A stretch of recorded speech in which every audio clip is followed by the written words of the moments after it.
Tertúlia. Boa tarde a todos. Hoje é dia 8 de março de 2015, é um domingo. O verbete é de número 3.320. Ele tem 5 páginas, 45 logias e 12 máximos. O tema, Turma de Conscienciologia, que foi elaborado, segundo a especialidade, para pedagogiologia.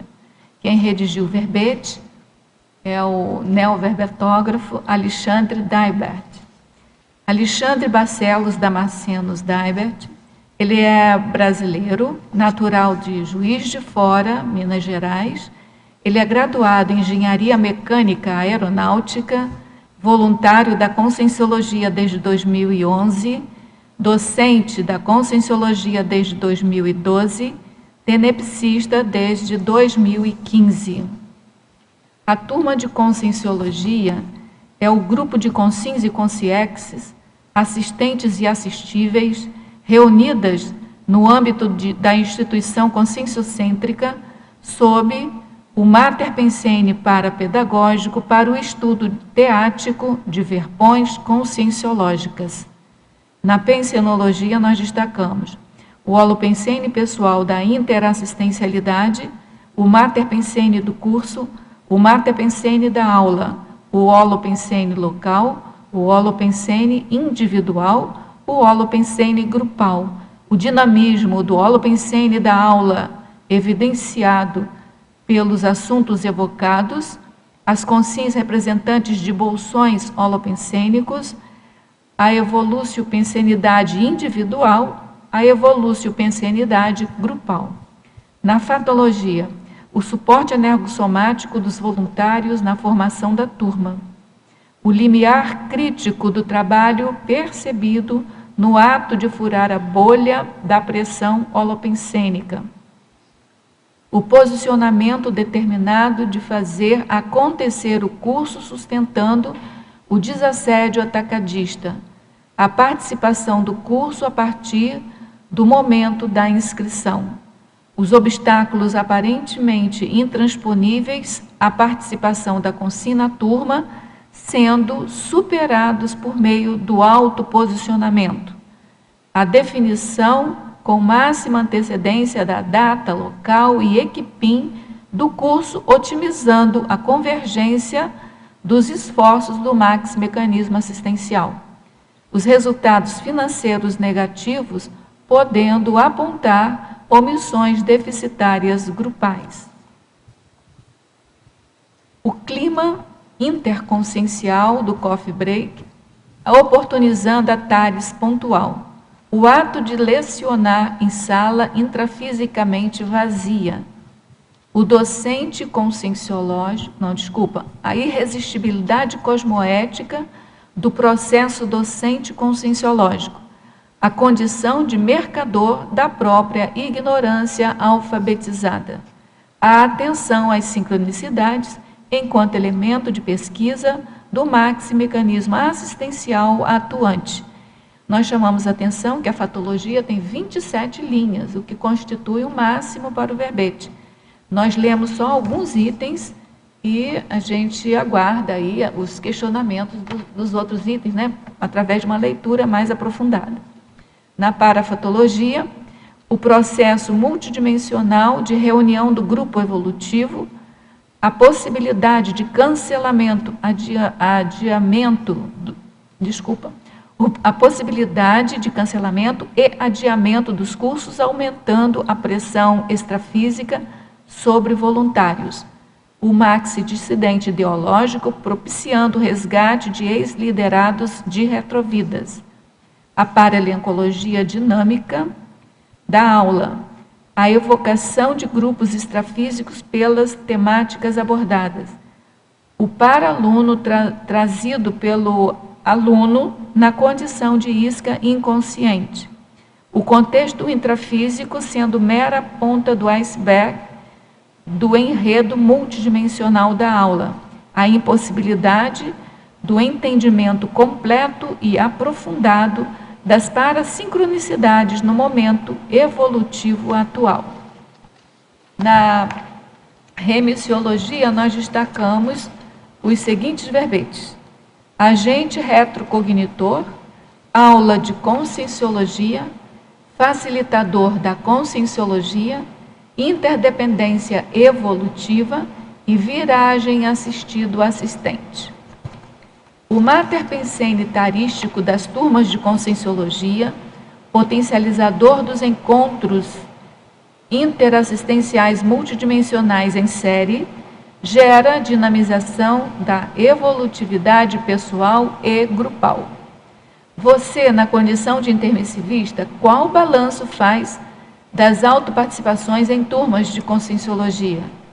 Há predominância na condição de assistido ou do protagonismo assistencial condizente com o próprio curso intermissivo? Na bibliografia específica, o autor contribui com 2 fontes de referência e na webigrafia com 1 fonte de referência. Nós agora vamos ler a mega-análise elaborada pela equipe Enciclosapiens, que é constituída por Ana Maria Rocha, Marilene Raganin e Socorro Frazão.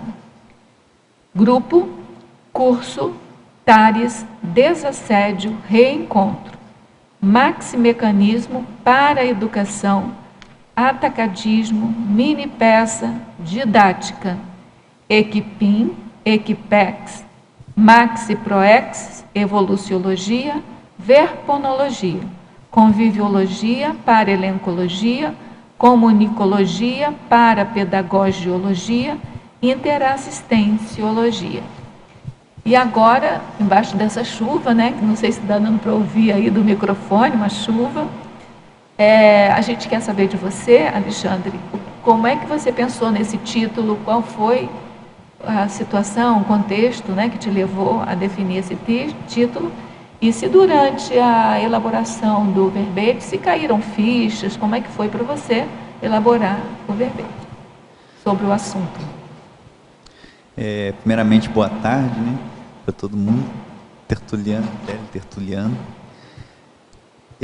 O título desse verbete, a temática desse verbete, eu me interessei por ela a partir do momento que lá no IPC, voluntariando no IPC, no Rio, em Copacabana, teve um período que eu fui executivo do curso Assistenciologia. Eu comecei a observar mais as dinâmicas de formação de cada turma, as peculiaridades, o que acontecia. Tem uma turma que parece que chega gente, você não sabe de onde, tem umas que não formam, tem a dificuldade, parece que tem uma barreira que tudo dá para trás, né? E eu comecei a pensar um pouco mais sobre isso. Por que isso acontece, né? Como é que é isso? E também a partir de reflexão de algumas sincronicidades que acontecem dentro de sala de aula, né? De turmas que eu fui aluno, depois como professor. Eu quis aprofundar um pouco mais nessa temática. Quis fazer esse recorte a respeito dessa temática para aprofundar, para entender um pouco mais. Foi... no processo de elaboração do verbete, né? O processo de elaboração do verbete foi um pouquinho demorado. Não, mas caíram fichas a respeito do assunto? Mas sim, eu acho que caíram muitas fichas aí a respeito do assunto. Deu para, de fato, a proposta que eu tinha de ampliar a cosmovisão mesmo sobre o tema, eu acho que ela foi atingida, essa meta foi atingida, né? E estamos aqui apresentando. É que a fórmula formal da chapa, ela já ajuda a você, força você a pensar em outras variantes. Força, né? Você a pensar com cosmovisão, né? Você não tem como fazer um verbete com uma monovisão de uma temática, né? É bem interessante, né? Então vamos agora às primeiras perguntas dos tertulianos. Ao verbetógrafo, professor Alexandre, Estrangeirismologia, página 1. Como podemos nós, docentes e discentes da conscienciologia, auxiliar no ato de desvendar o puzzle multidimensional? Essa temática do puzzle, né? Desvendar o puzzle é uma coisa que eu particularmente eu gosto muito, né? Eu tenho muito afinidade com esse tipo de trabalho. Até meu trabalho atualmente, né, eu estava comentando que atualmente é servidor público, né? Eu trabalho com a parte de investigação de ilícito no mercado financeiro, que é pegar e desvendar, a partir de construir indícios, né, a partir disso. De algumas evidências. De evidências, você tem evidências, você tem que chegar qual que é o fato de origem, né? Meio Sherlock Holmes, assim. Oi? Meio Sherlock Holmes. Uma coisa mais ou menos isso. E na nossa autopesquisa a gente faz muito disso, né? A gente vai acumulando fatos, anotações de anos, para a gente conseguir chegar o que está por trás daquilo ali, né? Vai fazendo recortes da realidade. E dentro desse processo da turma, eu acho muito interessante, porque quando são assim sincronicidades atrás de sincronicidades, né? A formação de uma turma de conscienciologia, ela potencializa muito as sincronicidades em si, né? E a partir daí você consegue tirar muita coisa, né? Mas também tem coisa que é difícil saber, né? O que está acontecendo? Você vê que tem algo por trás, você até enxerga um passozinho, mas você sabe que tem outros 10 que você não consegue enxergar, né? Eu até comento aqui na parafatologia, que é a questão do... Você só acessa a ponta do iceberg mesmo, né, em geral. A partir da observação do intrafísico, você vai só acessar a ponta do iceberg, né, do que está ocorrendo na dinâmica da turma. Com o parapsiquismo, entrando para o parapsiquismo, você consegue abrir um pouco mais, você consegue... Não, ó, veio um grupo extrafísico aqui, participou, chegou um consciex, chegou um amparador. Você consegue aumentar um pouco mais essa visão do que está ocorrendo, mas o entendimento completo de por que aquele grupo, pega umas 10 pessoas, por que aquele grupo entrou naquele curso específico e ficou junto durante 10, 20 semanas trabalhando.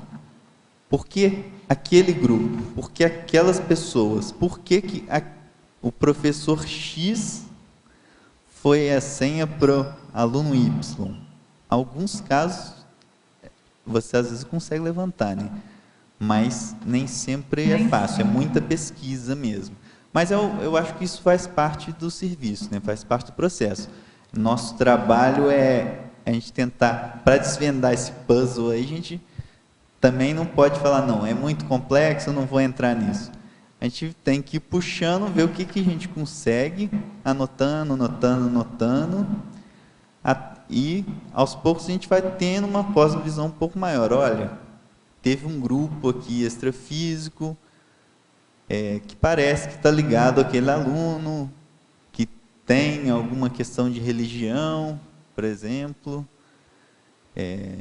e a partir disso, a partir do acúmulo de experiências, a pessoa eu acho que ela vai pegando o jeito, né? Fazer essa pesquisa. Em Fatologia, página 2, segunda linha, poderia falar sobre o ato de lecionar em sala intrafisicamente vazia? Isso é bom. Sim, eu posso comentar. Eu ainda não tive uma experiência dessa, tá?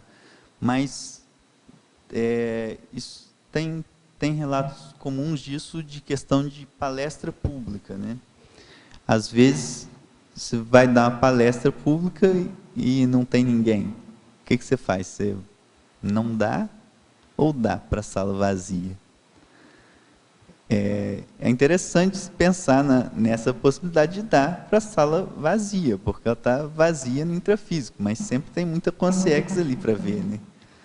Se você está, por exemplo, dentro do centro educacional, todo mundo vai entender, né? Ninguém vai achar que você é louco. No shopping vão pensar que você é maluco, né? Se for no meio do shopping, aí você teria talvez que pesar, né? Mas então, uma condição. Ou né? então convocar alguns professores para ficarem ali fingindo serem pra fingir, alunos, né? né? Para fingir de público ali, né? Fingir que está. Alexandre, eu tive Sim. essa experiência. Quando eu estava treinando para ser professora, né, no período de treinanda, né, para ser, que eu era candidata à docência, eu dei várias aulas sozinha, né, chegava cedo, o centro educacional estava vazio e é bastante assim, funciona mesmo. É como se você esclarecesse as suas companhias extrafísicas e também acontece autoesclarecimento. Então, você tem lá livros, né, coisas que você escreveu sobre o tema que você vai lecionar.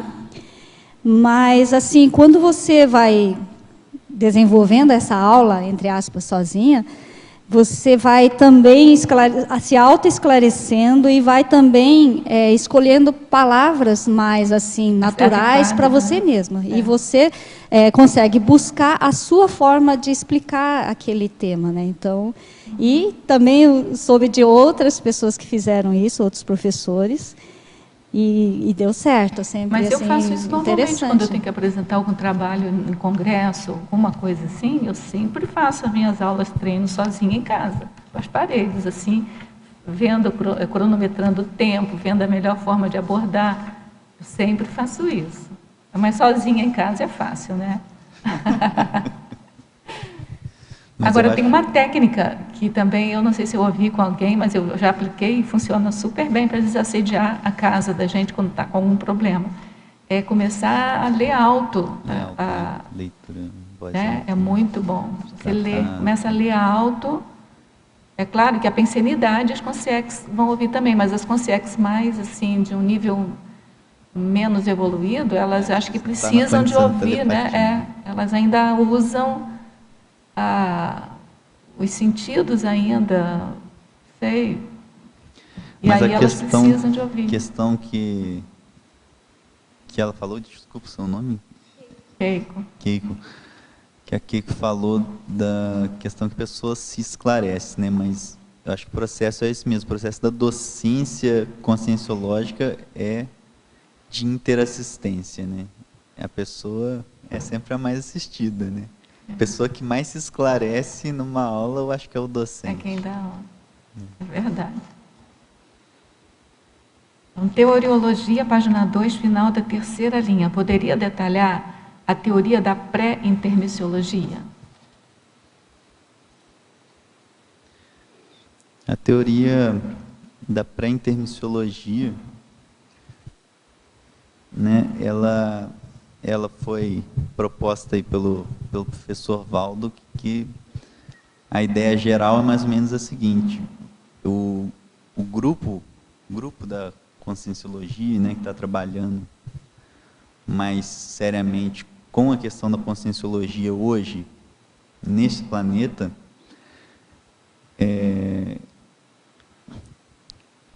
a gente estaria num treinamento para um trabalho pós-dessoma, que é um trabalho de resgate na baratrosfera, resgates extrafísicos mais sérios, né? Só que para você fazer um trabalho extrafísico desse, como consciex, sem ter um corpo físico para te segurar aqui, você tem que ter uma qualificação pensênica muito séria, ter uma retilinearidade pensênica, uma capacidade de esclarecimento, um treinamento para fazer esse esclarecimento para consciências extrafísicas nos mais diversos estados. Às vezes tem lá consciex que está na baratrosfera há 500 anos, que é seu amigo ou seu inimigo, né? Que está lá, às vezes você propiciou para aquela consciex, ela está naquela condição, vamos pôr assim, deplorável, né? E você vai ter que ir lá sozinho e esclarecer ela, desassediar ela para poder resgatar, para ela seguir no processo evolutivo dela que está parado há muito tempo. A teoria da pré-intermissiologia, então, é basicamente isso, é uma das coisas que, dentro da CCCI, hoje em dia está se estudando mais seriamente essa questão. Tem um outro Curso, dado. né? Começou o curso Como? de parapoliticologia, ligado à pré-intermissiologia, não sei se é na UIC, começou o curso quanto a isso.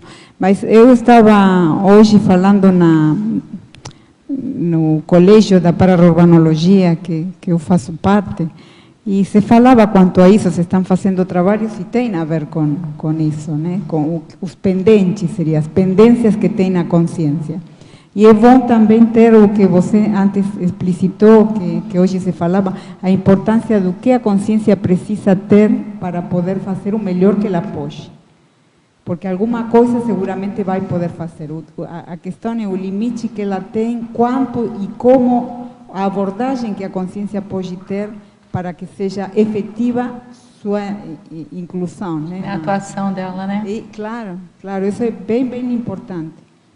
Bem Agora, importante. tem uma outra coisa, o Alexandre, que assim me causou bastante, vamos chamar assim, responsabilidade, preocupação responsável, sabe? Ou uma responsabilidade preocupante, que é assim, olha, que para a gente conseguir fazer o curso intermissivo, a gente teve que deixar para trás muitos amigos, assim, eles foram convidados junto com a gente, eles não aguentaram, a gente não voltou com eles, a gente seguiu em frente, largou eles para trás.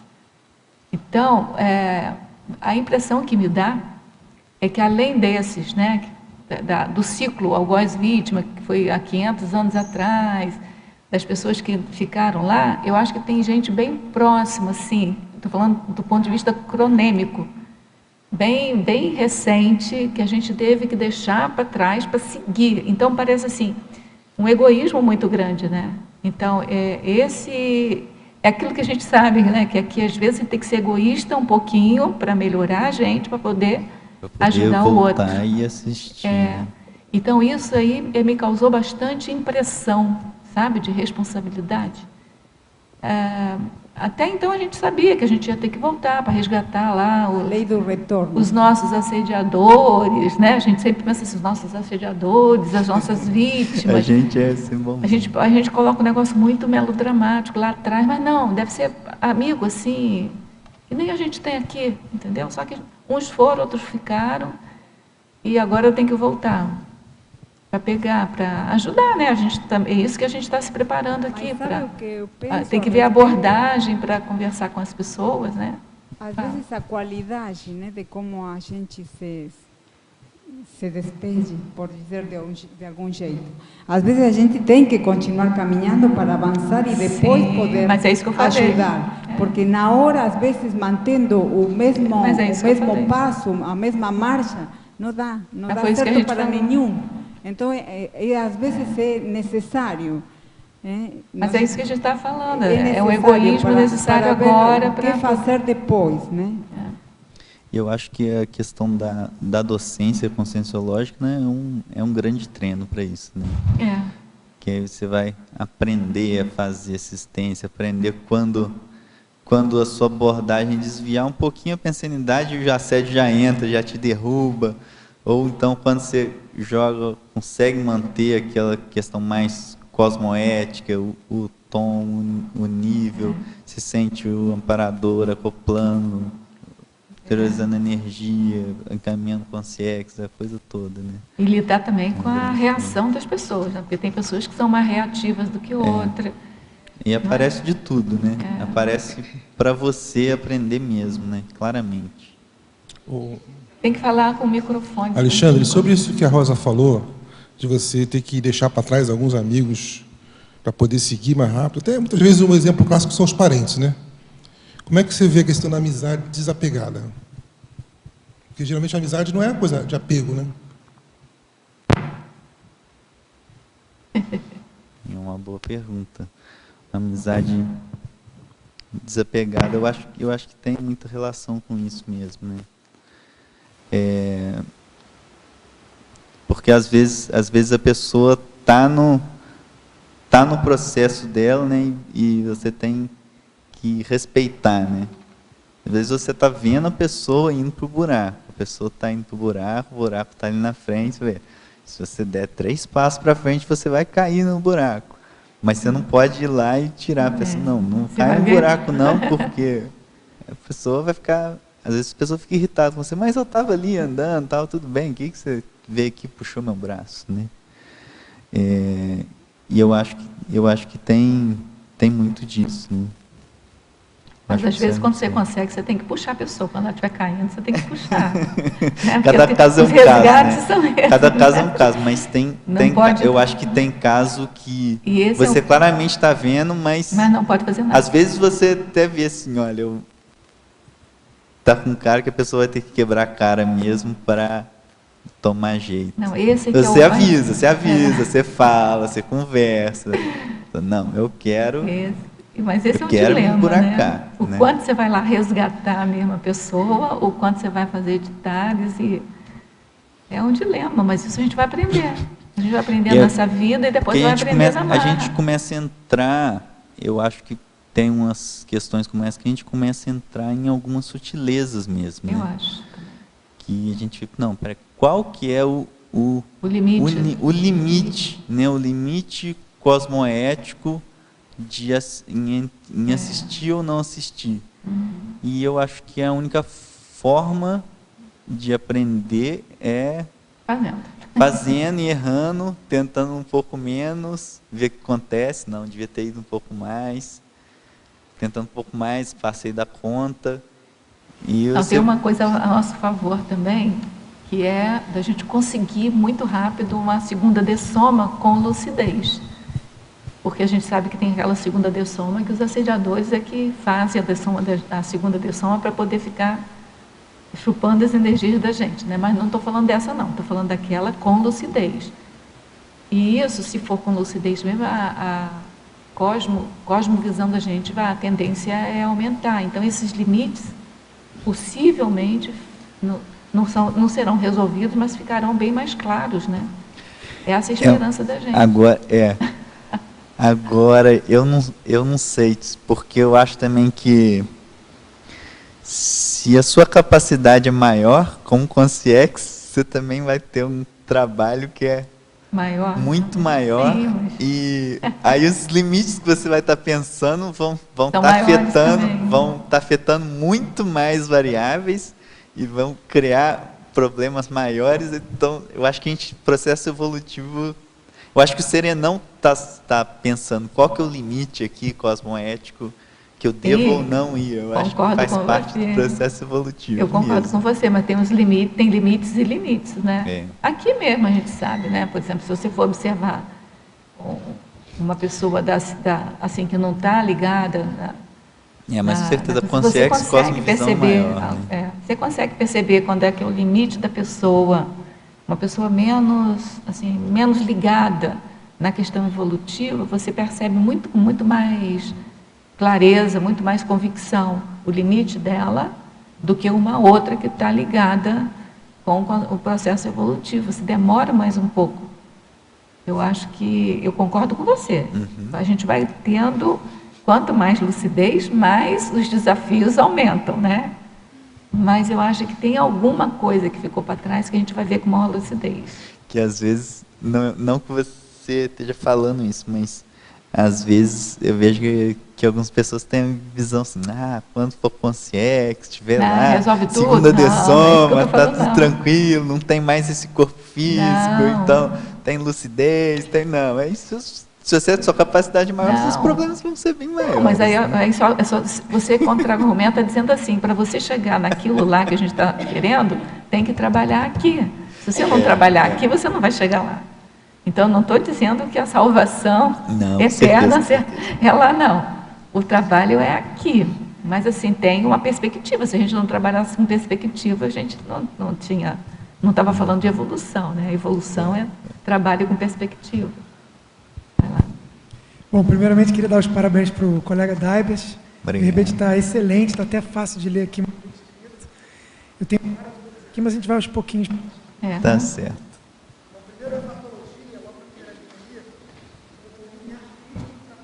Está sem som, está sem som. Agora foi agora. Está com uma... Bom, mas o elogio ele ouviu, né? Você ouviu o elogio aí, né? Ouvi. Então tá bom, isso que importa. Vamos para a pergunta então, primeira pergunta de muitas, que a gente vai quebrando aos pouquinhos aí. Na fatologia primeira linha, o limiar crítico do trabalho percebido no ato de furar a bolha da pressão holopensênica. Você podia comentar um pouquinho sobre isso? Furar a bolha da pressão holopensênica? Isso aí é a respeito do processo de formação de turma, tá? O ato de furar a bolha é o seguinte: você está trabalhando na formação de uma turma. Então, você está lá fazendo telemarketing, fazendo panfletagem, o que seja, e você está vendo que tem muito contrafluxo e coisa, e aluno não chega, você não consegue ligar para ninguém, a pessoa fala, eu vou fazer o curso, depois desiste. É porque a questão ainda não furou a bolha. Às vezes você percebe muito claramente a hora que parece que o extrafísico daquela turma ali abriu. E isso aí é quando que abre? Quando você vai, coloca energia das mais diversas formas. Pode ser na TENEPS, pode ser fazendo panfletagem, divulgação, e-mail, Facebook, falando, todo mundo trabalhando, o grupo inteiro trabalhando em cima daquilo ali, uma hora consegue furar.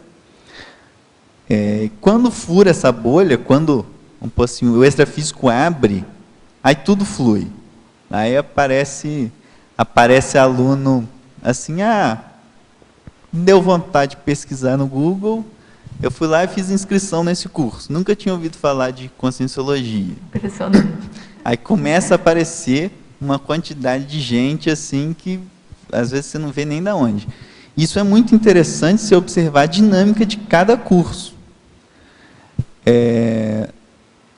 Já teve curso de observar assim, parece assim, um mês antes do curso, não tinha aluno nenhum, mas o extrafísico parece que estava todo aberto. Já sabe, com uma boa antecedência, dá para saber, não, isso aí, o extrafísico aqui já está todo aberto, dá para saber exatamente que aquele curso ali vai dar muita gente, vai ser muito bom. Geralmente, o fator mais sério para isso, eu vejo que é o epicentrismo do próprio professor, né, do curso, que eu acho que o que mais influencia nisso aí. Você deixa eu pegar um gancho na tua fala? Eu peço permissão para você, porque é exatamente em cima dessa tua resposta. O ato de lecionar em sala intrafisicamente vazia, página 2, segunda linha, que tem complementar a fala dele, né? Tá, já foi comentado a questão da sala intrafisicamente vazia, mas de fato é a questão do contexto extrafísico, né? Vazia que eu digo aí, nesse item, eu estou falando de 0 pessoas mesmo, tá? Não é nem poucas pessoas não, é 0 pessoas, lecionar com a sala com 0 pessoas. Literal, né? Literal. É literal mesmo. Que às vezes tem um processo de uma palestra pública, por exemplo, que não tem ninguém, mas você pode dar a palestra sem problema nenhum. Se tiver algum parapsiquismo, você vai perceber que tem muita gente ali, invariavelmente. Tá? Você começa a falar de assuntos de conscienciologia, sempre tem gente para escutar. Posso pegar um gancho nessa pergunta ainda? Porque aqui teve uma época que se cancelava curso quando tinha menos que um teto lá, vamos supor 10 alunos. Eu não era muito a favor, mas eu queria saber sua opinião, não querendo influenciar. Por quê? Porque se eu sou um assediador e não quero que aquela turma aconteça, eu não vou deixar ninguém chegar para não formar os 10.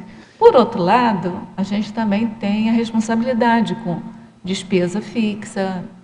Como é que você vê isso? Vamos comentar isso aqui. Eu falo disso aqui na fatologia, que vem. Se é fatologia ou se é na tecnologia. Deve ser na tecnologia, pelo menos. Eu falo até do não adiamento. Não só o É cancelamento, na tecnologia. mas o próprio, Técnica do não adiamento do curso enquanto conduta padrão. Eu sou bastante a favor de não adiamento e não cancelamento como conduta padrão. Existem casos, sim, que são um pouco mais críticos, vamos dizer assim. Você vai fazer um curso que ele tem um custo muito elevado, que vai ser num hotel, e que você alugou um salão, e na semana o curso tem 2 pessoas. Aí não dá mesmo. Aí não dá mesmo. Mas agora, é um posicionamento meu que eu toda oportunidade que eu tenho, eu defendo o posicionamento seguinte. Você está num centro educacional, que você tem uma agenda, você tem a sala, aquela sala ali já está alugada, já está paga, não vai o custo já está ali, né, em questão financeira. Então, às vezes, tem discussão, não, será que não vale a pena adiar para ver se dá mais gente e tal? E eu acho que isso dá uma brecha para assédio muito séria. Porque quando você coloca, ou quando você coloca um limite, olha, se tiver, que nem esse exemplo que você deu, né? Abaixo de 10, vai cancelar a turma. Eu estou dando um exemplo. É assim, um exemplo, né? Um exemplo. O que ocorre? Se eu fosse assediar esse curso, se eu fosse assediador para assediar esse curso, eu ia fazer de tudo para não bater no máximo 9, até dá para chegar nos 9, mas quando chegasse ali, ia fazer de tudo para não chegar, para botar pressão mesmo. Agora, quando você já está posicionado antes, olha, não interessa, vai ter, se tiver um aluno aqui, vai ter o curso. Já tira o assédio. O assediador já, poxa, o máximo que eu vou conseguir é enfraquecer, mas não vou conseguir cancelar. Aí ele não vai perder tempo com a gente. Ele pode até assediar em outro canto a gente. Mas é até provável, mas não, ali, naquele momento, naquela condição, ele não vai ter espaço, né? Eu até coloco aqui, aqui dentro da tecnologia também é o seguinte, dentro disso, profilaxia dos contrafluxos pelo entendimento das técnicas anticosmoéticas dos assediadores de função. Que é o quê? Vamos pôr assim, a gente sempre tenta ter a visão de amparador, né? Mas pensa do ponto de vista do assediador, né? Se ele tem, para ele atrapalhar o seu trabalho, se você pegar isso, você vai ver qual que é o ponto fraco que está ali e você vai trabalhar em cima, para você poder ter maior profilaxia, né? Isso é uma questão séria também, que eu acho que vale a pena pensar. Eu acho que essa questão do cancelamento de turma entra muito nisso. Mas eu acho que é possível sim, como conduta exceção. Conduta exceção, conduta padrão. Na minha opinião pessoal, o melhor é você manter o posicionamento, que aí você tem esse posicionamento desassedia, né? O posicionamento desassedia. Daibert, uma próxima, logo embaixo, né, na 4ª linha, no meio, a continuação do curso após a última aula. Você podia expandir um pouquinho esse conceito, por favor? Sim, tem muitos cursos que isso ocorre. Isso é até relativamente comum, né? Às vezes terminou já o curso e você ainda tem algumas projeções com o professor do curso, ou você na posição de professor com um aluno, ou às vezes você nem está no curso, você é amigo de alguém que está fazendo o curso, você tem projeção com quem está lá dentro do curso uns 3 dias depois, com o aluno, com o professor. Isso já aconteceu comigo. Isso aí é bastante recorrente. Você vê que o curso começa no momento da inscrição, no momento que a pessoa se posiciona, fez a inscrição, o curso começa ali. Aí começam a potencializar sincronicidades, começa acontecer uma série de coisas, e não termina necessariamente no final da última aula. Às vezes ele estende um pouquinho. Uma outra aí na linha, na 9ª linha, mais ou menos, 9ª e 10ª, eu acho que seriam duas coisas, talvez meio que você podia falar junto, não sei, se me corrija se eu estiver errado, que é os indicadores interassistenciais da IC e os resultados financeiros negativos, podendo apontar omissões deficitárias grupais. Sim. Eu gosto muito dessa questão de indicador, né? Eu trabalho voluntário lá no financeiro, né, lá no Rio. E a parte do financeiro também, por consequência, chama muita atenção, mas não só a parte financeira. Essa parte de dinheiro, eu acho que é um dos indicadores multidimensionais mais sérios que a gente tem dentro de uma instituição conscienciocêntrica. Assim como uma consim que tem problemas de dinheiro mostra alguma questão da intraconsciencialidade dela que ainda não está bem resolvida, para a instituição conscienciocêntrica é a mesma questão. Se a questão financeira está sempre batendo na porta ali, tem uma questão de, vamos pôr assim, saúde consciencial aí para ser trabalhada. E eu acho que o que mais pega nessa questão são as omissões deficitárias mesmo. Porque quando você tem um reflexo financeiro negativo, aquilo está influenciando, aquilo está envolvendo o grupo inteiro. Se está envolvendo o grupo inteiro, a responsabilidade é de todo mundo. E o que se percebe é que pega mais são as questões de omissão deficitária, né? Às vezes, a pessoa, por exemplo, tem condição de estar fazendo um trabalho mais avançado e está fazendo um trabalho ainda que ela consegue fazer com o pé nas costas, e aquilo acaba travando um processo de liderança dentro da IC, que ela poderia estar assumindo, mas ela não quer assumir mais responsabilidade. Esse é um exemplo, né, que a gente poderia dar. Tudo bem? Eu acho que é isso. Sim. Posso só fazer adicionar aí, porque eu também Sim. trabalhei com o Daibert uma época nisso daí junto, então eu queria só também adicionar uma posição e saber essa colocação que eu vou fazer, qual o seu ponto de vista, né? Uma coisa que eu percebi também, naquele período que a gente estava junto, é que às vezes o pessoal que trabalha na parte mais operacional, seja lá em comunicação, vendas, em organização de curso, né, e tudo mais, falta às vezes uma visão de conjunto, né, de que é uma cadeia, né, um processo, né, onde está todo mundo interligado e o financeiro é o fim. Né? Então, ou seja, o financeiro, se o financeiro está ruim, ele está mostrando que o processo todo tem falhas no processo, né? Ou seja, tem partes nas outras áreas, na operação, que não está funcionando muito adequadamente. E aí, às vezes, é interessante que você parece que o pessoal acha que se tem problema no financeiro, o financeiro tem que resolver. Não, o financeiro ele é como se fosse, como você falou, um indicador, ele é um resultado das operações, ou seja, do somatório de todas as outras áreas da IC.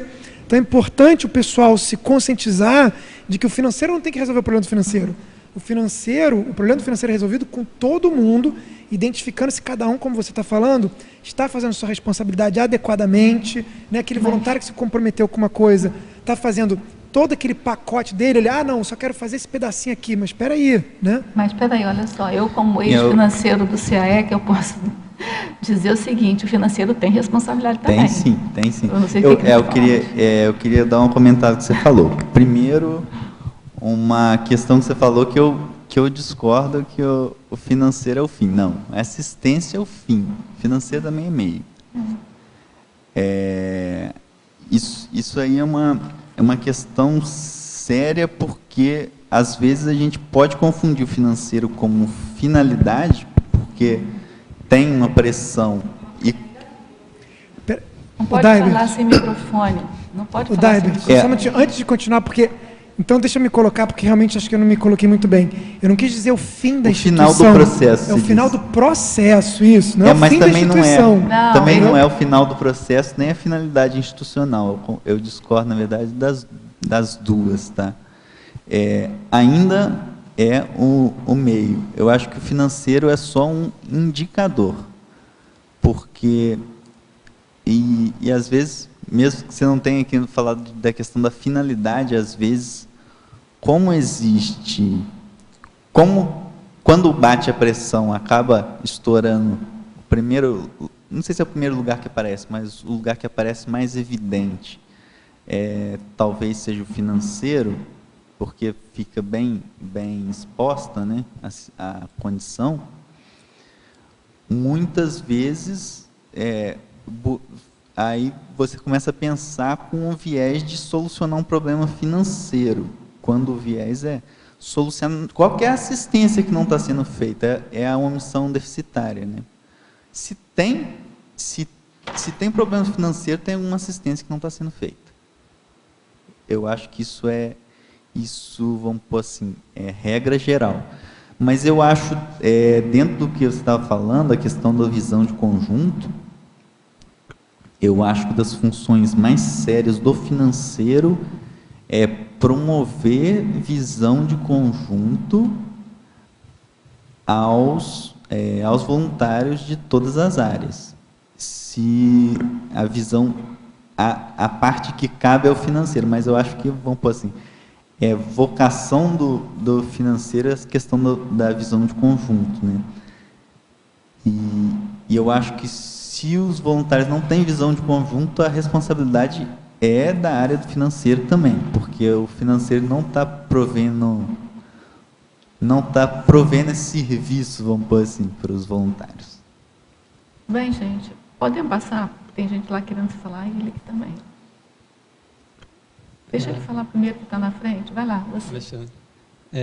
Meio nessa linha do que está sendo falado, até relacionar aqui 2 itens que você colocou na fatologia, que é o potencial recinológico do evento, sendo fator determinante do nível da pressão extrafísica pré-curso, e esse ali mais embaixo, o terceiro de baixo para cima, a reciclagem das posturas religiosas relativas ao dinheiro no contexto das vendas interassistenciais. Assim, quando mexe com a parte religiosa, é um assunto que é bem desse nível de...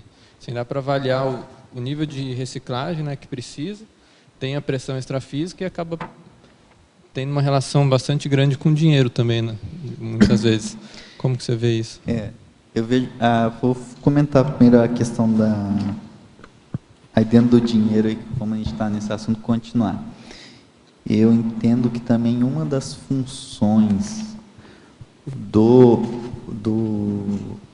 financeiro dentro de uma IC é ajudar nesse processo também, porque ainda existe muita gente com uma visão muito religiosa mesmo, né? Com a questão do ranço religioso em relação como que ela utiliza ou deixa de utilizar o dinheiro, né? E às vezes se a pessoa tem um autoassédio desse tipo, aí ela começa, nossa, mas é muito caro, mas não é... ela tem dúvida ainda se é cosmoético cobrar, por exemplo, ou ela acha que não, tinha que ser assim uma coisa, 1/10 do preço que está aqui. Se a pessoa tem um autoassédio em relação a preço de curso, como é que essa pessoa vai falar vai ligar para uma outra, para um possível aluno que está precisando de entrar no curso, na assistência daquele curso, que a pessoa do outro lado da linha não tem problema nenhum com questão financeira, mas às vezes ela não coloca, a energia dela não vai fluir. Às vezes a pessoa do outro lado da linha está com um assediador ali ela vai ligar para desassediar a pessoa, mas ela está com um autoassédio em relação ao assunto, ela não vai conseguir colocar energia, né? Se a pessoa do outro lado da linha também tiver autoassédio em relação ao assunto financeiro, vai ser mais complicado ainda. Vai ser bem provável de não conseguir fazer esse desassédio, né? Então, eu vejo que isso aí é uma questão muito séria, né? Tem verbete dentro disso aí, a questão do vendas interassistenciais, tem o verbete do finanças interassistenciais também, que vale a pena a pessoa dar uma estudada, se quiser aprofundar. E o outro ponto que você está pedindo aí, do potencial recinológico do evento, sendo fator determinante do nível da pressão extrafísica pré-curso. A gente vê que cursos, por exemplo, como o SCP-2, que mexem mais fundo na pessoa, nas companhias extrafísicas da pessoa, tendem a dar, às vezes, processo de contrafluxo mais sério. Por isso mesmo, são cursos que têm um nível de salvaguardas muito maior, né, para tudo. Tem manual para tudo, tem uma série de pré-requisitos de equipe para trabalhar na constituição da turma, porque a pressão é maior e quem está trabalhando naquilo tem que ter um estofo maior, porque o trabalho envolve mais consciência, envolve mais profundidade mesmo de assistência. Não é o único fator que vai influenciar no processo da pressão extrafísica, mas eu vejo que é um fator que influencia muito. Qual que é o nível de profundidade que aquele curso pode fazer de desassédio na pessoa, porque você começa a mexer com grupos maiores ligados a uma pessoa só. Legal, valeu. Continuidade também a essa resposta sua. Página 3, efeitologia, terceira linha. O aumento da pressão extrafísica na IC enquanto efeito dos gaps nos calendários de atividades. Sim, isso aí é uma questão muito interessante, que na prática ocorre. O que acontece? No final do ano,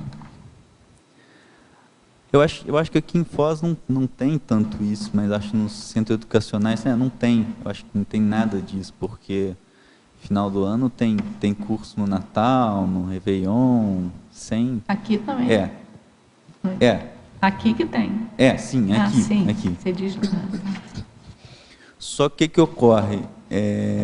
No Rio de Janeiro, por exemplo, costuma ter uma quantidade grande de cursos depois que começou janeiro, aí você tem a quantidade de cursos, aí quando chega lá no final do ano, cai, ou às vezes até zero a quantidade de cursos, e às vezes até a própria dinâmica, né, parapsíquica tem um recesso.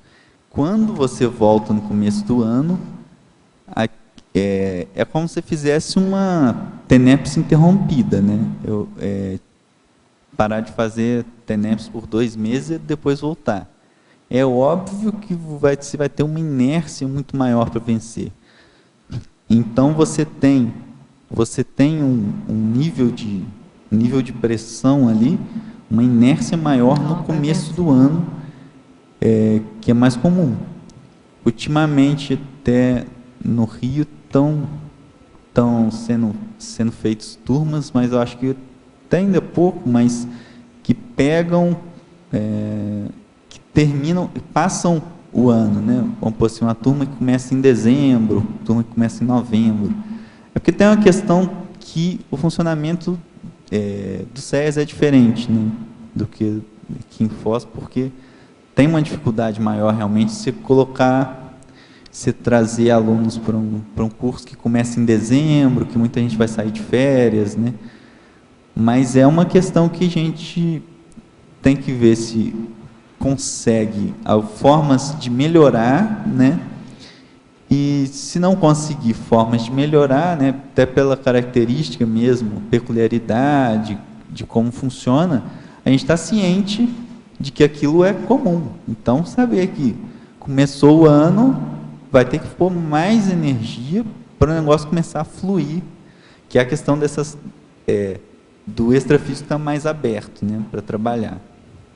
Isso indica também a questão da manutenção, né, de cursos, que às vezes você tem um curso só esse semestre, vamos dizer, e ele já foi programado para existir semestre que vem, e aí também não há essa continuidade.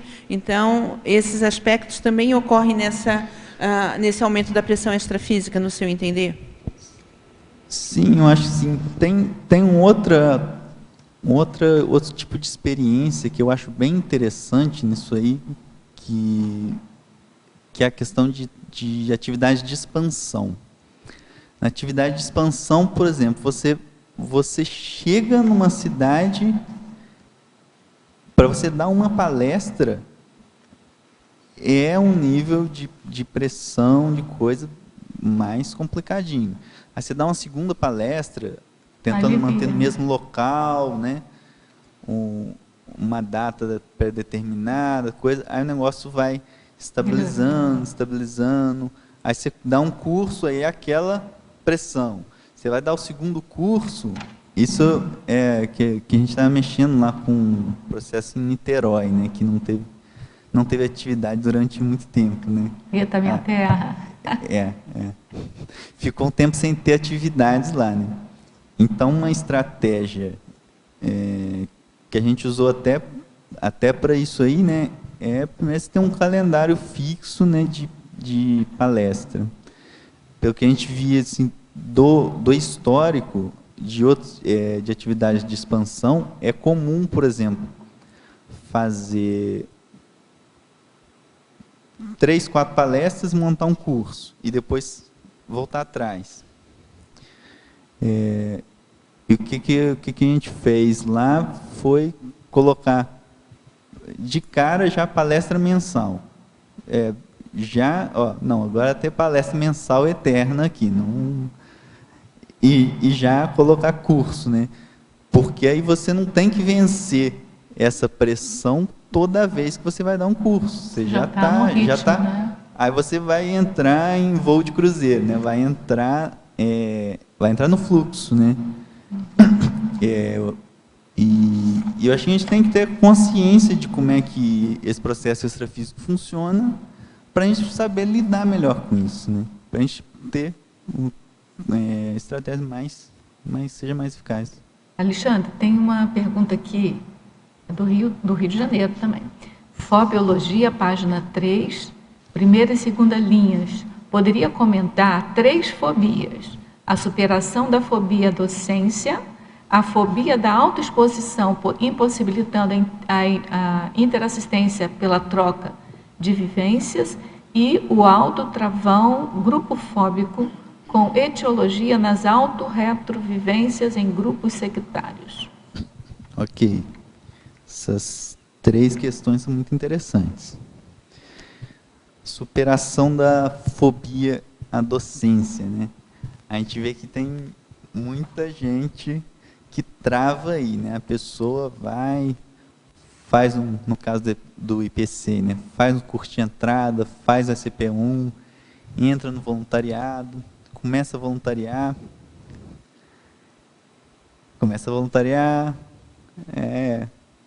aí passa ali 1 ano, 2 anos, 3 anos, 4 anos, o pessoal sempre cutucando, e a docência, quando vai começar, né? Não, eu estou ocupado agora, meu emprego, né?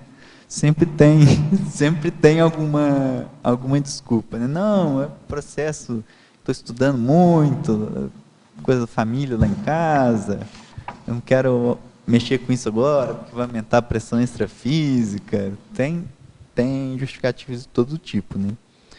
Mas está muito ligado, eu acho que à autoexposição, né? Porque o processo de docência, eu falo na fatologia aí, né? Quem aqui é docente, por exemplo? Quem aqui é docente? gente que já é docente aí? Tem bastante gente docente. Quem é docente tem a plena... Pode garantir a questão que eu coloco aqui, que é a irresistibilidade cosmoética do processo da docência conscienciológica, que está aí na fatologia. O processo de docência conscienciológico, ele faz a pessoa reciclar, quer ela queira ou não. A pessoa muda muito a pessoa. Minha experiência pessoal é que mudou muito, tem me ajudado ainda, né? Mas esse passo inicial de começar a dar aula me ajudou muito, né? Muda o holopensene da pessoa, ela recicla traços, né? E se a pessoa tem ainda algum processo de fobia, a docência vale a pena refletir, né? Por que a pessoa não quer assumir o processo?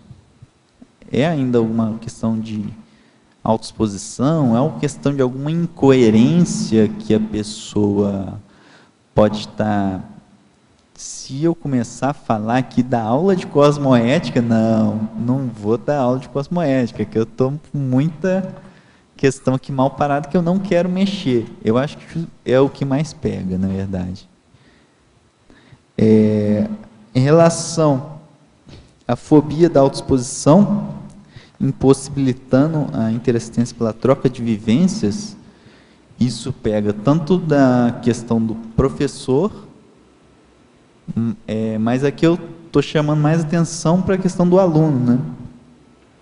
Às vezes você está num grupo, está ali para trocar vivências, cada um relata suas percepções, e aquelas pessoas que relatam são as que aproveitam mais, né? Porque aí tem debate, começa, muitas vezes o professor começa a puxar a questão, começa a aprofundar, né?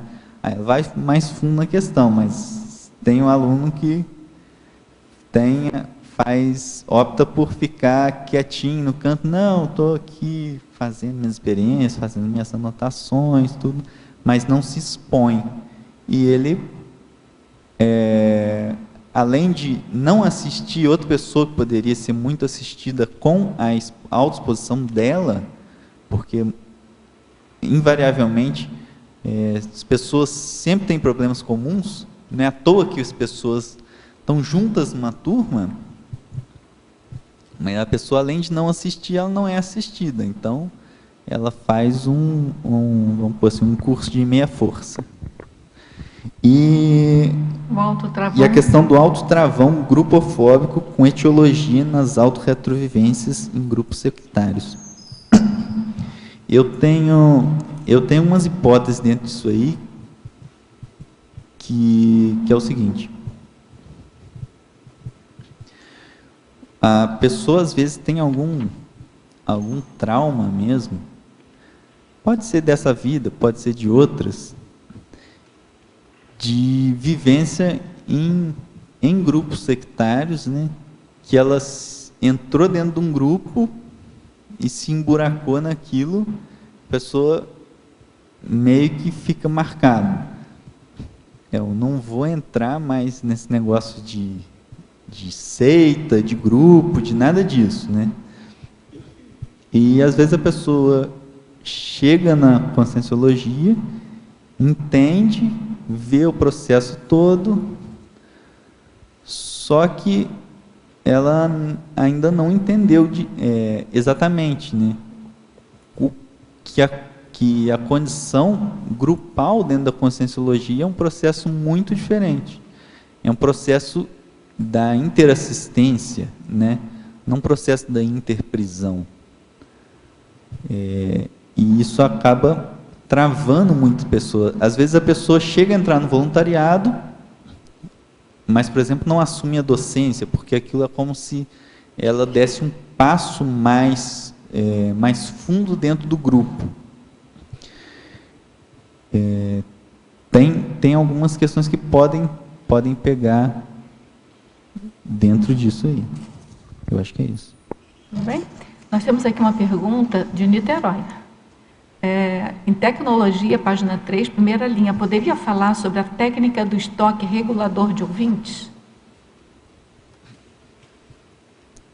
A técnica do estoque regulador de ouvintes, eu também ainda não tive a oportunidade de usar essa técnica. É uma técnica descrita pelo professor Valdo, nos 700 experimentos. Está aí na referência, se não me engano, a página, que é o seguinte: imagina que você vai dar uma palestra pública, vai para uma cidade dar uma palestra pública e faz uma divulgação, chama atenção, vai ter uma pessoa aqui falando sobre experiência fora do corpo, né? Um monte de coisa interessante. Aí aparece 500 pessoas num lugar que só cabem 100, né? E muita gente dando contra, né? O Valdo, na época que ele começou a divulgar mais a Conscienciologia, ele fazia muito isso, com a força presencial do professor Valdo, é muito fácil atrair muita gente, né? E então atraía muita gente, muitas vezes vamos pôr assim, tem algumas pessoas que seria mais importante terem acesso àquela informação. E tem muitas vezes tem muita gente ali que está um pouco deslocado, né? Então ele coloca nos 700 experimentos, é uma técnica bem avançada, né?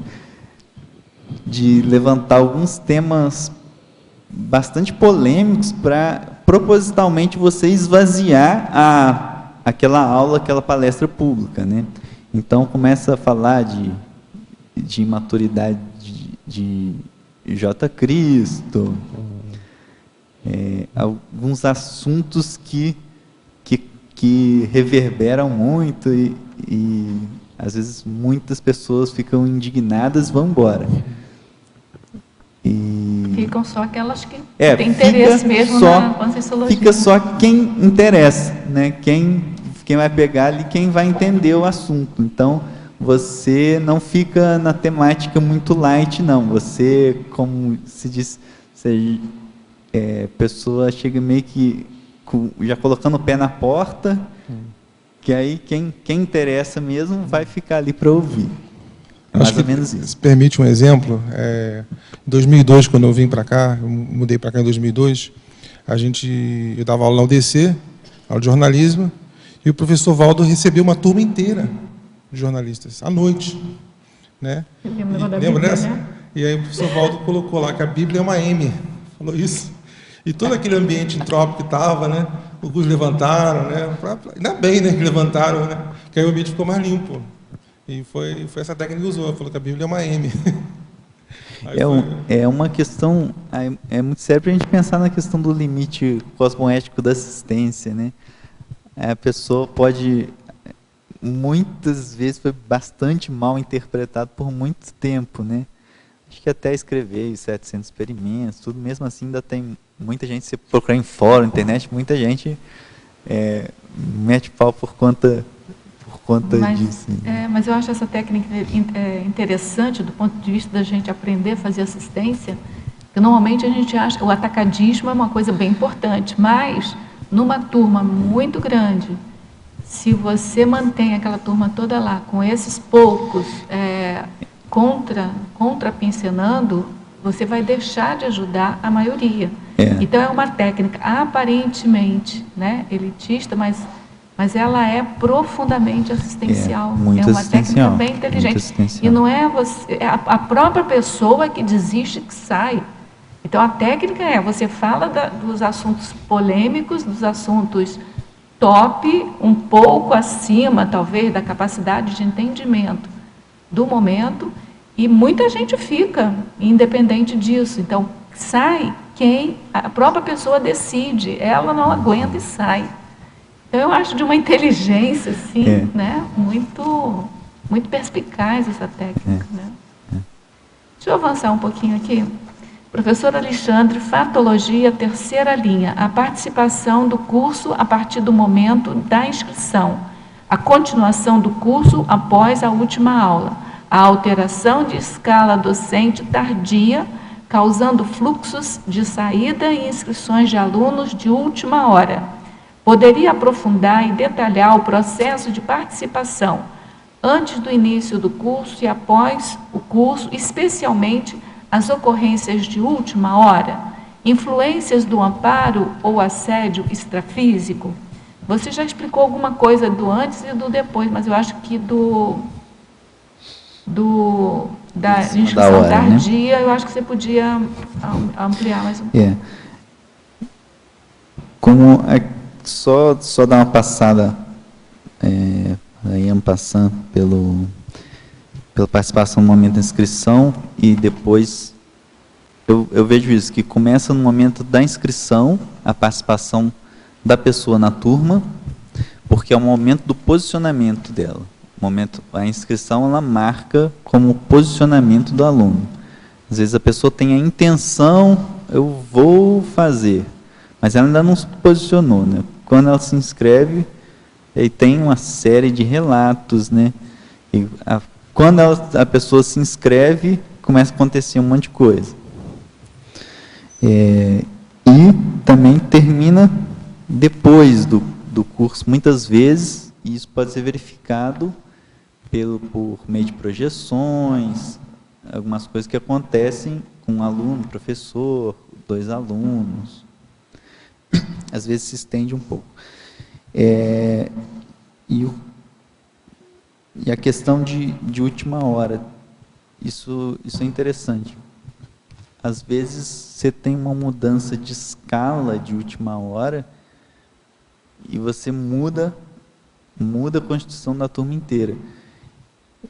Eu vi um caso, eu não vi de perto esse caso, eu só ouvi falar, se não me engano foi em São Paulo, eu não tenho certeza, de um SCP-1 que teve a mudança da escala do professor, da SCP-1, na última semana, né? E o que ocorreu que mudou o professor, aí naquela semana saíram da turma 5, 7 alunos e entraram outros 7. Assim, ficou muito clara a relação do professor com o aluno, né? A pessoa vê, não sei, não deu vontade mais de fazer o curso, alguma coisa assim, vou deixar para fazer depois, e entrou uma série de alunos. Tem algumas sincronicidades que a gente não consegue pegar por que aquilo ocorreu, mas tem algumas que são muito didáticas até, fica muito óbvio o que aconteceu, né? Com certeza tinha uma relação, tinha um rapport, uma capacidade de esclarecimento daquele professor com aqueles alunos que saíram, com certeza sim, né? Com um razoável nível de certeza a gente pode dizer isso. E as pessoas que entraram provavelmente tinham mais relação com o professor, mais relação, ou a pessoa tinha um rapport específico, um domínio do assunto, que conseguiria esclarecer aqueles alunos, principalmente a SCP-1, né, que a SCP-1 é muito, vamos pôr assim, é um curso muito crítico, né? Pelo menos o primeiro SCP-1 que a pessoa faz, para mim, pelo menos, foi divisor de água, assim, para muita gente é divisor de água, né? Então, Tem uma pergunta aqui, que é da Pensenologia, página 1, terceira linha. Poderia abordar o dinamismo do Holopensene da aula evidenciado pelos assuntos evocados? Sim, posso aprofundar, sim. O que acontece? O Holopensene nada mais é que a soma dos pensenes de cada um ali, e consim, consiexo, o próprio Holopensene que tem local ali. O Holopensene da aula, ele vai ser determinado por isso aí. Quando você evoca um assunto extrafísico, o que ocorre é que muitas vezes a dinâmica a dinâmica das próprias consciex que estão ali muda. Às vezes você faz uma evocação que você trouxe para lá um grupo, por exemplo, de consciex com um padrão mais religioso. Como aquele grupo de consciex entrou ali naquele momento, a partir de uma evocação pelo assunto, o holopensene, que é a soma da pensenidade, né, de quem está ali, vai mudar. Então, é mais ou menos isso que ocorre. À medida que você vai entrando em assuntos específicos, né, vai mudando, então, esse holopensene. Isso é muito dinâmico, isso não é nem um pouco estático. Às vezes, a pessoa está ali sentada na cadeira, pensou em alguma coisa, já mudou, né? Uma contrapartida dessa é na Fatologia, página 1, primeira linha. Poderia esclarecer o suporte energossomático dos voluntários na formação da turma? Sim, posso falar um pouco disso, sim. O que ocorre é que a gente vê que a formação, não só a formação de turma, mas a gente está a nossa vida, ela é holochacral, né? E a formação de turma, ela não foge dessa questão. O que acontece quando você tem mais gente trabalhando com a pensenidade naquele sentido, você vai auxiliar, você vai ter, vamos dizer assim, mais matéria para os amparadores, às vezes, promoverem sincronicidades, ou, por exemplo, que nem aquele caso que eu estava comentando, a pessoa estava lá na casa dela, nunca ouviu falar de conscienciologia.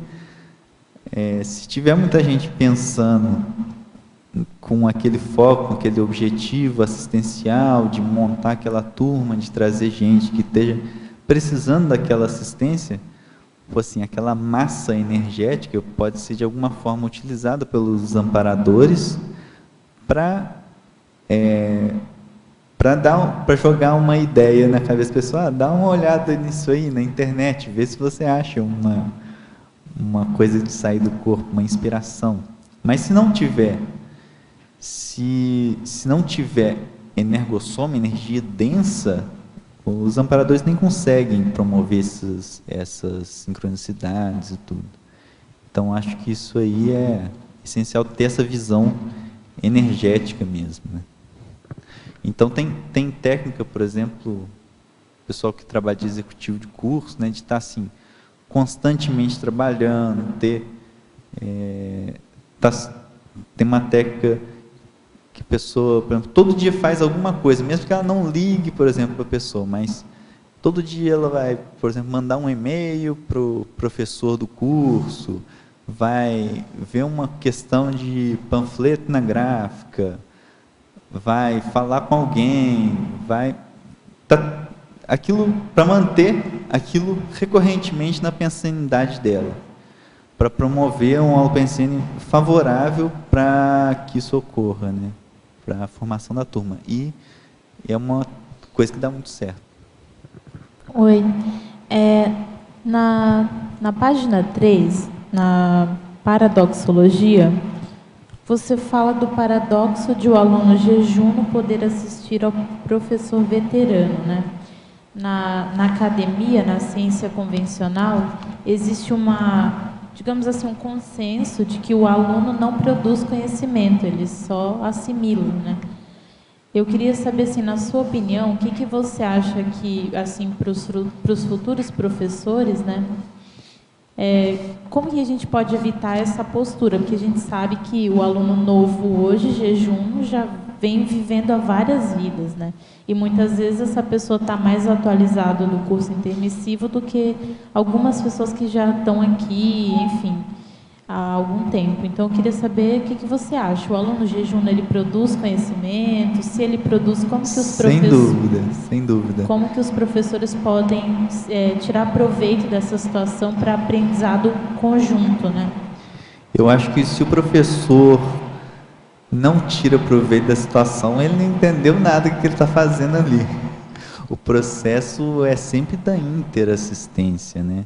Se a pessoa, eu acho que na academia tem uma série de conceitos arraigados, dogmático mesmo, né? A gente pode falar bem claro que eles não entenderam ainda o processo da interassistência, né?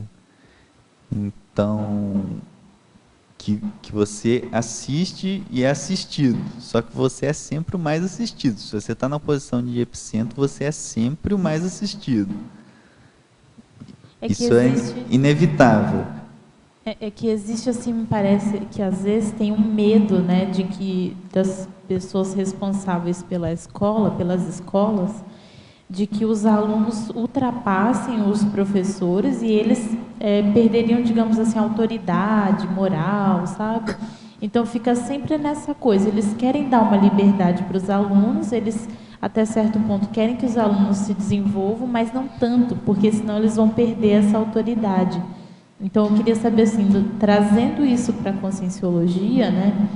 Como que seria essa maturidade do professor de tirar proveito disso, mas criar um ambiente que o aluno percebesse? Não, o professor, ele tem a sua, né? A gente tem que ter respeito por ele e tudo. Eu acho que na condição que você colocou, da SOCIM, se a pessoa tem medo que o aluno supere ela, mais uma vez, ela não entendeu nada, ela não entendeu o papel dela como professor. Tem satisfação maior que você pega uma pessoa que está numa condição precária e auxilia ela a ficar melhor que você. Eu acho que isso devia ser o objetivo de qualquer professor. A pessoa tem que ser melhor que eu. Então, até porque se a pessoa ficar melhor que eu, ela vai me ajudar depois. Tem linhas de parapedagogia que não penso muito assim, né? Que contribui, resgata do aluno que ele tem já. A etnomatemática, por exemplo, pega o conhecimento que a pessoa já tem e vai elaborando, porque a pessoa tem aquele conhecimento na prática, então precisa de sistematizar aquele conhecimento. Então, já tem algumas linhas que fazem isso, mas eu concordo com você que a maioria ainda acha que o aluno é tábula rasa, né? Que está ali só para encher o saco o saco dele.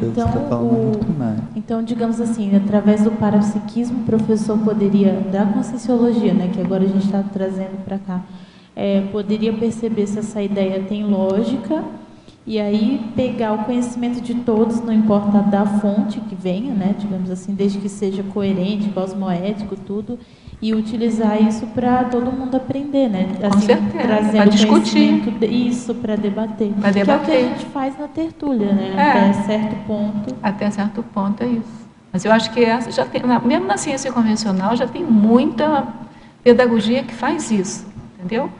Não é que cerceia o aluno, pega o que o aluno traz e discute aquilo. É que eu vejo que até nas escolas reflexivas, que é uma proposta da ciência mesmo, existe essa preocupação, até certo ponto, até onde que pode dar essa liberdade para o aluno e o corpo docente perde autoridade, sabe? Obrigada. Nessa linha tem a questão do professor como agente retrocognitor, né? Que acho que é uma parte até bem técnica da conscienciologia na formação docente, talvez, que diferencia da ciência convencional, né? O professor se perceber como um facilitador de recuperação de cons, de facilitação do aluno se desenvolver como consciência, né? E não como consim só. Não como conhecedor de algum assunto, né? É a própria consciência que está ali, né? O professor é um mercador da própria ignorância alfabetizada. Que o objeto de estudo também da conscienciologia é a própria pessoa, e na ciência convencional é aquela especialidade lá que está sendo discutida, que na verdade é uma restrição mesmo, né? Acho que o próprio sistema intrafísico é uma restrição.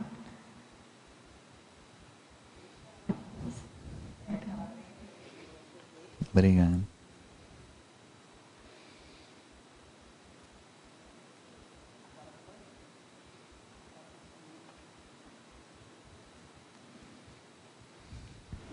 Bom, Parabéns aí, Alexandre, pelo verbete.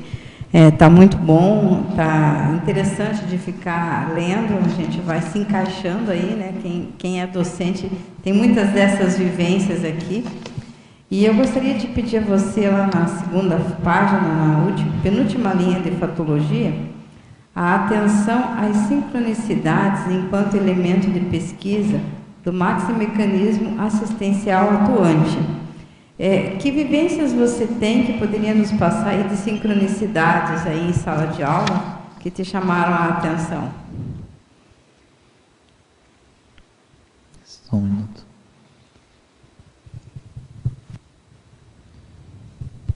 Deixa eu me lembrar aqui de alguma... Tem algumas questões que chamam muita atenção. Por exemplo, eu dei 3 CIPs até hoje. Os 3 CIPs foram turmas pequenas, foram turmas, se não me engano, uma de 6, uma de 5, uma de 7 alunos. Você pegar na média, são turmas pequenas. O primeiro CIP que eu dei eram 5, 6 alunos. 6 alunos, e todos os alunos eram homens. E sendo que na Conscienciologia a gente tem, em geral, mais mulher do que homem. Aí você para pensar, tem alguma coisa aqui, né? No segundo curso que eu dei, era também, grande maioria dos era homem. Aí eu comecei, a partir disso aí, eu comecei a olhar, né? É uma coisa muito interessante isso, né? Você vai dar aula, dá uma olhada na lista das pessoas que você está dando aula e vê assim, como é que é o perfil, como é que é a idade, como é que é a proporção homem e mulher. Mas aí eu comecei a pensar um pouco mais sobre isso, né? A partir da questão da análise das turmas, né? Mas tem alguma coisa aí por trás, né? E também, como fui militar também, né? Uma época que é um ambiente totalmente masculino, aí eu comecei a analisar, a partir disso, pegar os empregos por onde eu passei, quase todos tinham só homens, né? Nas escolas que eu passei, na predominância masculina muito forte, né? Até assim, na minha própria família, parte assim, da minha geração eu tenho, minha geração assim, de primos, de irmãos, né? Horizontal, quase todo mundo é homem também. Então, tem uma coisa, né, do próprio Holopensene, né, que eu comecei a pesquisar mais a fundo e que eu cheguei à conclusão até no próprio voluntariado também, né, o próprio voluntariado, as áreas também tinha uma predominância, né, aí eu comecei a pensar mais a respeito disso, né, a partir da coisa da turma, né? Eu nunca tinha me atentado, aquela coisa que vamos escancarar. E aí, a conclusão? Não, a conclusão que eu cheguei é a questão de preconceito mesmo. Preconceito meu contra a mulher. Que eu cheguei Mas ainda é objeto de pesquisa, mas uma das coisas que eu tirei era isso. Só acrescentar aí, complementar aí para a sua autopesquisa, que você está apresentando, defendendo o verbete no Dia Internacional da Mulher. Você deve ter reciclado. Essa era uma coisa... Não tinha, então deve ser preconceito mesmo. Não tinha me atentado. Muito bem lembrado. Mas se você pegar e olhar com atenção, você sempre vai pegar alguma coisa. Tem algumas sincronicidades que você olha, você vê, não, isso é uma sincronicidade, né? É muito difícil, não é assim uma mera coincidência, entre aspas, né? Mas coisas do tipo, você vai dar aula Aí tem 2 professores com a camisa bege, a calça preta e o sapato preto. E os outros 2 professores estão com a calça bege e a camisa preta. Tem alguma coisa aí, né? Mas você muitas vezes você não consegue captar o que é aquilo, né? Você vê que tem alguma coisa, você entende que tem um processo ali, mas muitas vezes você não sabe, né? Você anota, vamos ver se um dia eu consigo descobrir o que é isso. Mas tem alguns que, se você buscar, colocar na autopesquisa, refletir mais seriamente, você consegue puxar coisa de conscienciometria. Mas... Tem uma série de coisas que ele pode puxar, né? Lembrando, assim, do diagnóstico, assim, das coisas que o professor Valdo já falou para mim, que... Exatamente, eu nasci no Dia Internacional da Mulher e eu fui homem árabe e maltratei muitas mulheres. Aí eu fiz o contrário para você. Você pode ter sido uma mulher que foi derrubadora de homens e agora... Não é? É sempre o contrário, né? Então, não estou dizendo... É para pensar, né? Interessante que... assim, desde que eu enviei verbete, tinha certeza que ia ser a Rosa Nader que ia estar aqui. Ah, é? Sim. Ô, Daibert, só para, de repente, você já deve ter reciclado, porque a maioria disparada aqui hoje é mulher. Se for por isso, então, parabéns aí pela reciclagem. Uma coisa bem interessante que eu comecei a perceber que começou a mudar, começou a ter coisa da convivialidade de ter coisa de ter mais mulheres e tal. Eu inclusive fiz o PDPA há pouco tempo, no final do ano passado, que a turma quase inteira era mulher, só tinha 2 homens e tinham 9 mulheres, né, na turma. Daibert, uma pergunta aqui, na verdade são 2. Em efeitologia, se você poderia comentar um pouco o efeito das recomposições grupocármicas sobre a soltura holochacral, e depois em antagonismologia, o antagonismo formar turma, encher turma.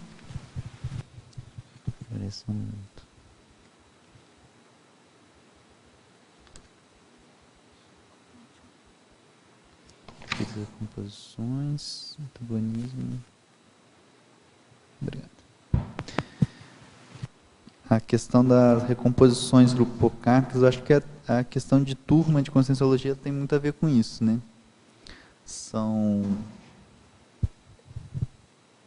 Na frase enfática eu até falo aí, né? A turma de conscienciologia, deixa eu ler aqui, né? O mater pensentarístico das turmas de conscienciologia, potencializador dos encontros interassistenciais multidimensionais em série, gera dinamização da evolutividade pessoal e grupal. Por que ocorre tanta sincronicidade e tal? Por exemplo, é diferente a quantidade de sincronicidades que ocorre para a formação de uma turma de conscienciologia e, por exemplo, a quantidade de sincronicidades que ocorrem e que sempre ocorrem na formação, por exemplo, de uma turma de um curso da faculdade que você está fazendo. Vai abrir uma turma ali de inglês. Aí você entra naquela turma. Se você observar, sempre vai ter sincronicidades. O que a turma de conscienciologia tem de especificidade? O objetivo, que é o mater pensene daquilo ali, que é você estudar a evolução. Como você tem esse mater pensene muito claro, você tem uma tendência muito grande de colocar desafetos juntos, porque está todo mundo ali com aquele mesmo objetivo. Desafetos pode ser consim, pode ser consim, consciex. Às vezes o professor dá aula e vem muito desafeto do passado para ali cobrar, né? Às vezes ele está desdizendo uma coisa que ele disse. Então cria criam-se oportunidades para a pessoa limpar os rastros pensênicos negativos dela. À medida que a pessoa consegue limpar mais esses rastros pensênicos, ela fica com a energossoma mais aliviada, mais fácil de fazer estado vibracional, ela fica mais parapsíquica. Isso é um processo natural, né? Quando você faz uma reconciliação, aquela energia que estava ali presa, parada, aquele liane que você tinha com a consciência ou com a consciência, que está ali naquele assédio mútuo, que você não sabe nem de quanto tempo que é, aquilo alivia e aquela energia libera e você tem todas as consequências positivas disso, né? O desenvolvimento do parapsiquismo, tudo. E o outro, o antagonismo formar turma, encher turma. Isso aí é o seguinte,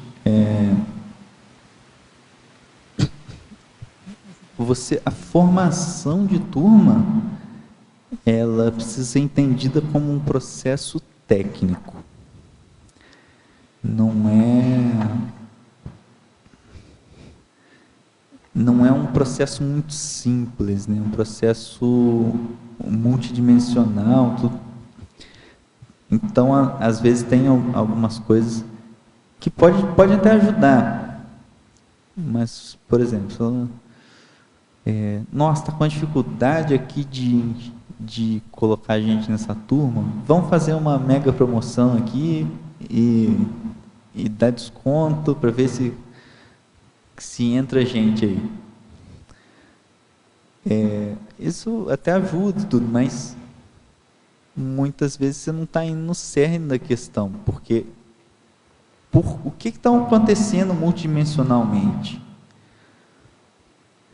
Se você tiver um foco assim, tem que encher de gente essa turma, você talvez não esteja tão focado na assistência, porque a assistência de uma turma, através da TARES, você tem essa formação desse grupo aí, que ela não é simplesmente você juntar um monte de pessoas ali, vai ali, por exemplo, vou ali na em alguma associação de aposentados, Copacabana, fala assim, gratuidade para todo mundo para ver o CIP, vai encher a turma. Mas será que aquilo ali é o mais assistencial? Nem sempre, né? Às vezes o que está travando é um processo mais sério, às vezes, por exemplo, um processo de autopensenidade de um professor, por exemplo, que vai dar o curso, ou alguém que está trabalhando ali no processo de formação também, né? Mas acho que a responsabilidade é sempre maior, talvez seja 51% pelo menos do professor do curso. E tem uma coisa que eu gostaria só aprofundar, eu já passo também. Eu tenho hipótese de pesquisa que é o seguinte, dependendo do processo que estiver ocorrendo ali, na turma, não é porque colocou o nome de conscienciologia que está tudo, vamos pôr assim, que está tudo blindado, só tem amparador por trás do negócio. Né? Muitas vezes você pode encher uma turma e não ter tanto amparo assim por trás da história. Fala nisso, tem uma pergunta aqui que eu vou passar à sua frente, que é de um teletertuliano falando o que seria um aluno desassediador. Que tem a ver com esse assunto. Uhum. Sabe, está na masculinologia e femininologia, na página 4. Uhum. 7ª linha, poderia falar acerca do aluno desassediador ou aluna desassediadora, né? Tem a ver com essa questão. O processo do desassédio, ele não vem só do professor para o aluno, né? Às vezes é até do aluno para o professor, né? Mas pode ser do aluno para o aluno também. Às vezes quem tem a capacidade de fazer o desassédio, principalmente, ele tem que ter técnica, mas não basta técnica. Muitas vezes o que falta é rapport, né? Tem que ter rapport específico. Então, às vezes, você tem um professor que sabe muito, tem muita técnica, tem muita experiência, mas ele não tem um rapport para conseguir fazer aquele desassédio. E, às vezes, o desassédio é feito pelo aluno que está do lado, que tem a mesma vivência que a pessoa. Aí ela pode chegar ali e falar, não, olha, eu tenho a vivência, o que ocorre é isso, e se estabelece o rapport, né? Por exemplo, eu nunca fumei cigarro nessa vida. Se uma pessoa vier para mim com a questão, não, eu estou tentando largar o cigarro, não sei o que, as consciências não me deixam, né? Olha, eu posso tentar fazer um desassédio, mas eu acho que a pessoa que teria mais capacidade é a pessoa que já tentou, já passou por esse processo, tem experiência, tem rapport, e você vai falar, não, olha, isso e isso, consegue ter impacto sobre os consciências, tudo que eu provavelmente não teria. Não, mas na falta do outro vai tu mesmo, né? Não, claro. Na falta de tu vai tu mesmo, então... quem pode mais, pode menos. Tem que aguentar. Tá certo? Tá certo. Alexandre, peço só um instantinho. Felicidades, Rosa. Oi? Felicidades, dia 8 de março. O aniversário não está passando em branco. Alexandre, página 2, Codicologia, segunda linha. O desenvolvimento da docência conscienciológica no Código de Prioridades Pessoais do Geronte, reciclante existencial tardio. E aproveito e peço dicas, porque eu estou exatamente nesta condição. Isso é interessante. Como estava falando, o desenvolvimento da docência conscienciológica, ele inevitavelmente ajuda muito a pessoa, dinamiza muito o processo de qualquer pessoa interessada. É a única técnica que vai dinamizar o seu processo evolutivo, tudo? Não. Mas eu recomendo muito, né?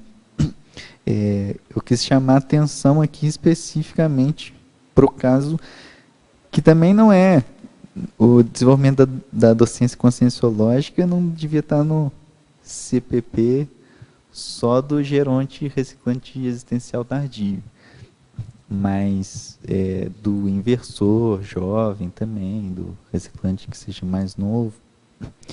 Eu acho que isso ajuda muito, porque destrava muito a pessoa, né?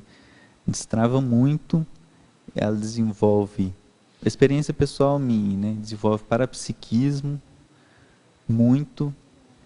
Você tem muito extrapolacionismo, ajuda você a pensar mais como amparador, né?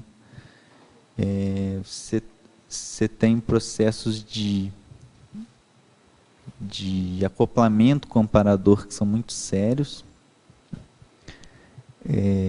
que ajudam e alteram muito a sua pensanidade para melhor, né? Você passa a ter uma vivência.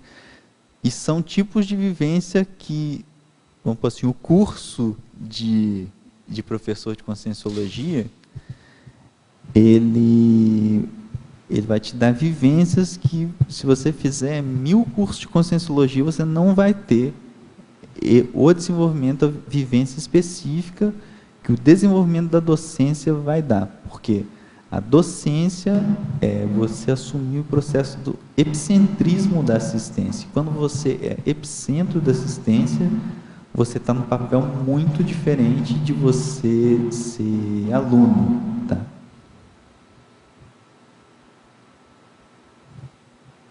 Weibert, você podia fazer um cotejo numa conexão interessante aqui, que é na terceira linha da parafatologia. Você fala de um maxi-descendente ideológico propiciando o resgate de ex-liderados de retrovida. Mas, em contraponto, na paradoxologia, você fala o paradoxo de aluno jejuno poder assistir ao professor veterano. Você podia fazer um cotejo entre esses dois, por favor? Só que a gente tem pouco tempo, tá? Tem que fazer rapidinho. Pensei que fosse uma pergunta mais simples.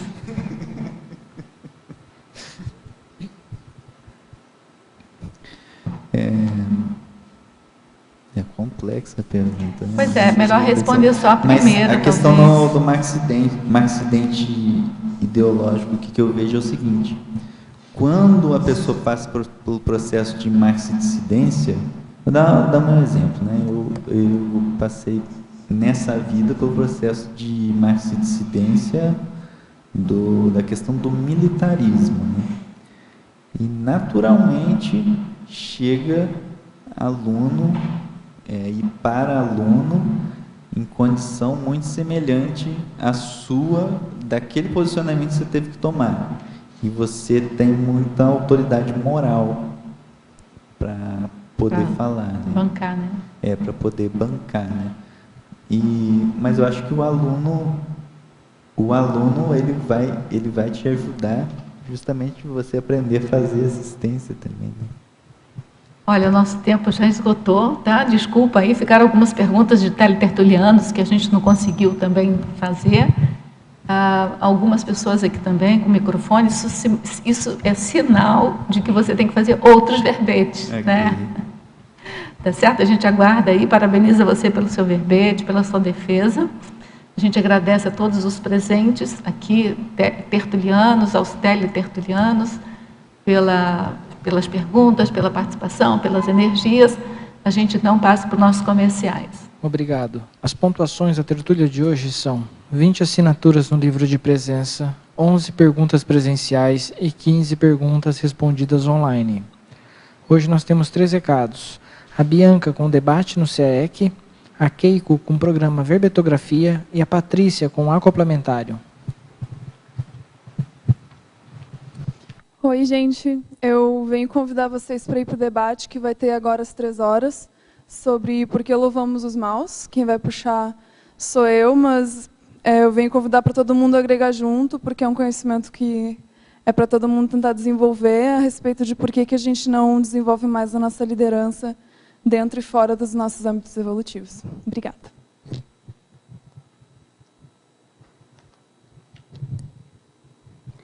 Olá, boa tarde. Convidamos os tertulianos residentes em Foz do Iguaçu e na região para o programa Verbetografia da Enciclosapiens.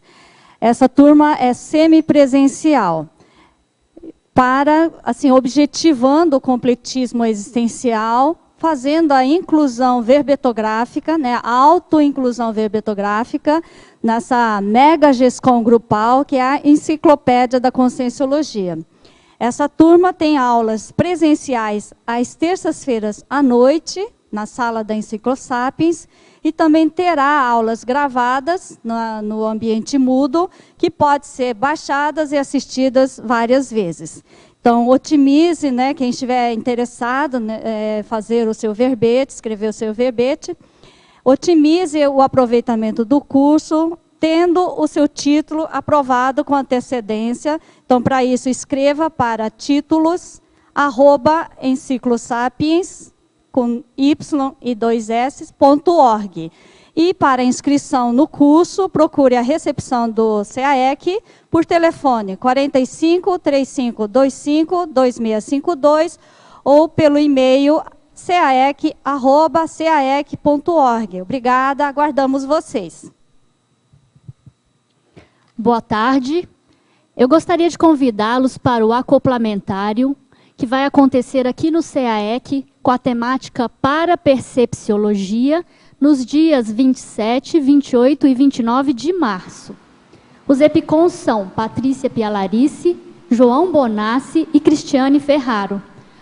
O acoplamentário é um curso de campo sem pré-requisito. Ele é uma ferramenta fundamental para quem quer desenvolver o parapsiquismo no quesito da leitura parapsíquica. Por exemplo, a clarividência, a psicometria e a sinalética parapsíquica. Os interessados devem procurar a recepção do CAEC, o DDD é 45 e o telefone é 3525-2652. Obrigada. Para amanhã, teremos o verbete Cultura da Holomaturologia, especialidade discernimentologia, e a verbetógrafa Adriana Lopes. Muito obrigado e boa tarde a todos.